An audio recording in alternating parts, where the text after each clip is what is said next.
La tragedia solo puede venir de una desgracia. Una tragedia hace referencia a una situación adversa, llena de pasiones y sentimientos que terminan con un final funesto.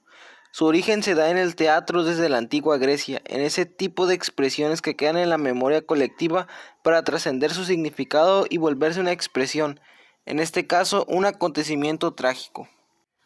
El 20 de abril de 1889 nació el tercer hijo de una familia de clase trabajadora, un padre que ya contaba con 50 años y una madre joven rubia de ojos azules.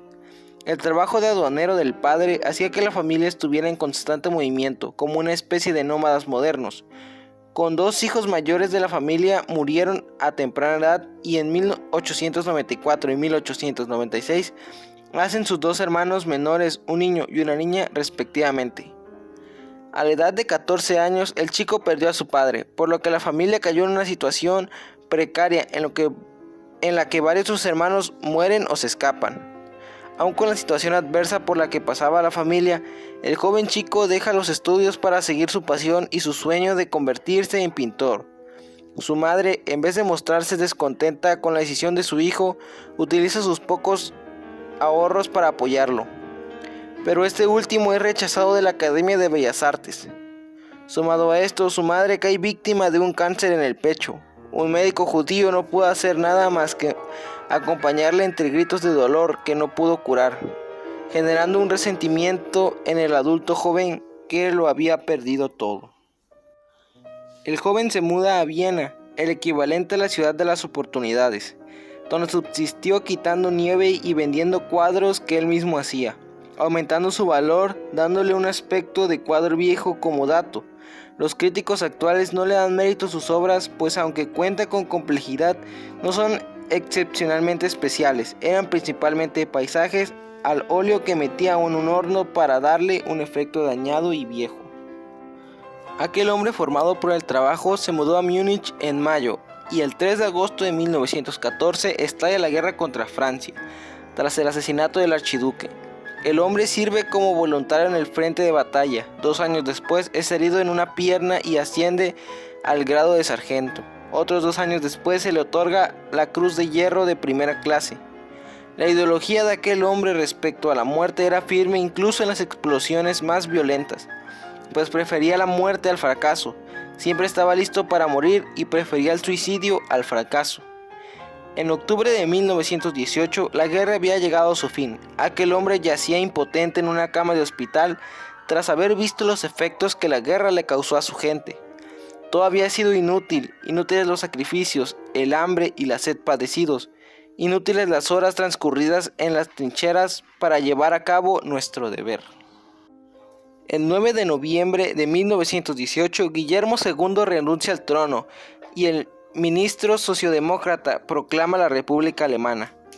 Movimientos armados intentan tomar el poder. Los espartaquistas fue un movimiento revolucionario marxista cuyo nombre hace referencia a Espartaco, líder de la mayor rebelión de esclavos de la República Romana. Como respuesta a estos ataques, los grupos francos, liderados por el ministro de Defensa, los encaran. Al finalizar la masacre, ambos líderes de los espartaquistas resultan asesinados. La lucha política termina con la República Roja en el poder, y con consecuencias que no hacían más que empeorar la situación precaria de la nación, todo a los ojos de aquel hombre. En septiembre, el hombre convertido en sargento entra al Partido de los Trabajadores Alemanes. Enamorado de sus ideales y como encargado de la propaganda, en octubre logra juntar a 100 personas en la primera reunión, 200 en noviembre y casi 2000 en febrero de 1920. En abril de ese mismo año, el sargento deja el ejército y el partido adquiere su nombre definitivo, Partido Nacionalista de los Trabajadores Alemanes. En ese tiempo, el hombre se vuelve líder del partido gracias a su forma de manejar a las masas. En este tiempo surge la Escuadra de Acción del Partido. La selección de asalto para 1923, la SA, cuenta con más de 15.000 integrantes. Ese mismo año, Francia había violado el Tratado de Versalles tras atacar primero, con intención de presionar para que Alemania pagara su deuda. El gobierno no logró contenerles. Los burgueses, centrados en sus propios intereses, no apoyaron la acción, y solo se ocuparon en pelearse por un puesto en el gobierno, el mismo gobierno que no velaba por los intereses y necesidades de su gente. El 8 de noviembre de 1923 se dio el anuncio revolucionario, pero rápidamente y sin reacción del público se apagó a la mañana siguiente. El fracaso era notorio, pero la guerra no estaba perdida para aquel hombre. La muerte del canciller y con la salida del hombre con libertad condicional, existe una vía libre para tener el poder que tanto anheló. Junto a los seguidores que le quedaban, le bastaron solo 2 horas para que su movimiento estuviera completo en su totalidad. Ahora no existía nada ni nadie que lo parara en su intento de lanzar al partido a nivel nacional. Con una oratoria impresionante, con el uso de palabras y expresiones rimbombantes, se hizo escuchar su voz, la voz de Adolf Hitler. La Gran Depresión o la crisis de 1929 también afectó a Alemania, pues dependía de los créditos que algunos países le daban, por lo que el desempleo y el aumento de los productos agrícolas afectó de manera directa la economía del país. La realidad política del país era la rivalidad entre el socialismo basado en el manifiesto comunista de Karl Marx contra el nazismo fundamentado en el libro de Hitler, Mein Kampf, o traducido, Mi lucha. El 14 de septiembre de 1930 hubo elecciones y el partido de Hitler tuvo resultados impresionantes.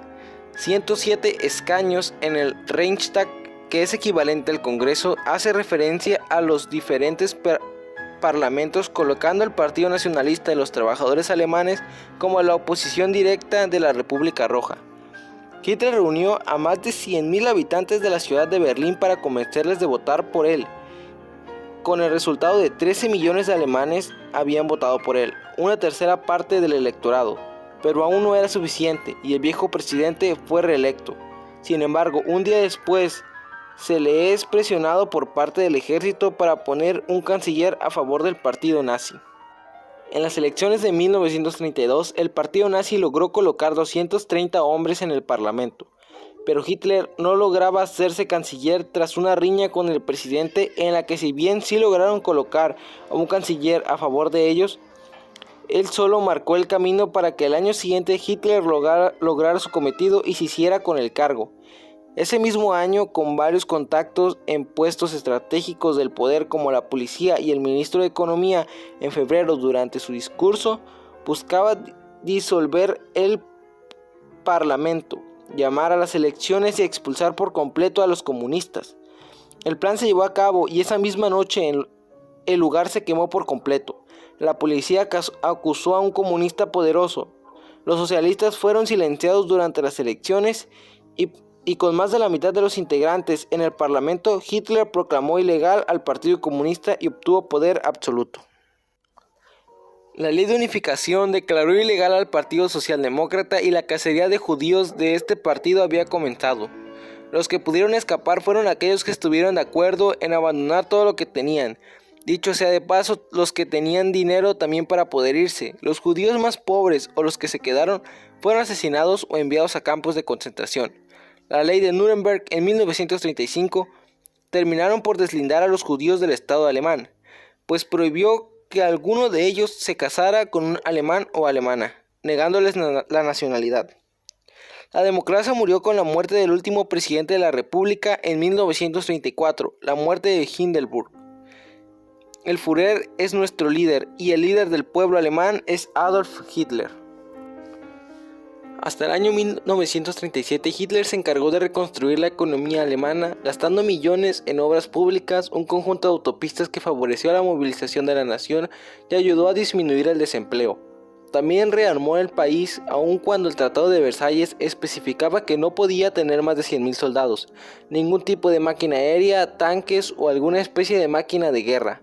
Pero el ejército se triplicó y en 1935 exhibió una fuerza aérea impresionante, mayor a la de cualquier nación europea, eran 2.500 aviones. En 1935, Alemania movilizó tropas y recuperó territorio que había sido tomado por Francia, uno base del voto, otro que no podía tener tropas por el Tratado de Versalles, pero los gobiernos británicos y franceses no hicieron nada porque apelaron que ese territorio era legítimamente suyo. En 1936 Berlín fue la sede de los Juegos Olímpicos. Alemania era vista por el mundo como una nación próspera, con un gobierno firme pero justo. Estaban en el punto máximo de su estatus social. Hitler en estos Juegos Olímpicos buscaba confirmar su ideología de la raza aria, pero no contaba con algo inaudito, pues el atleta Jesse Owens, un afroamericano representando a Estados Unidos, ganó no solo 1, sino 4 medallas de oro en 100 metros lisos, 200 metros lisos, salto de longitud y carrera de relevos. Tanta fue la humillación para el Führer que abandonó la competencia para no tener que darle la mano. En 1938, Adolf Hitler fue nominado al Premio Nobel de la Paz en una carta breve que era de forma satírica, ya que no apoyaban su régimen. Esto es paz en nuestros tiempos, decían entre ellos. Finalmente, y para la sorpresa del mundo entero, en 1939 Alemania invadió Polonia, iniciando así la Segunda Guerra Mundial.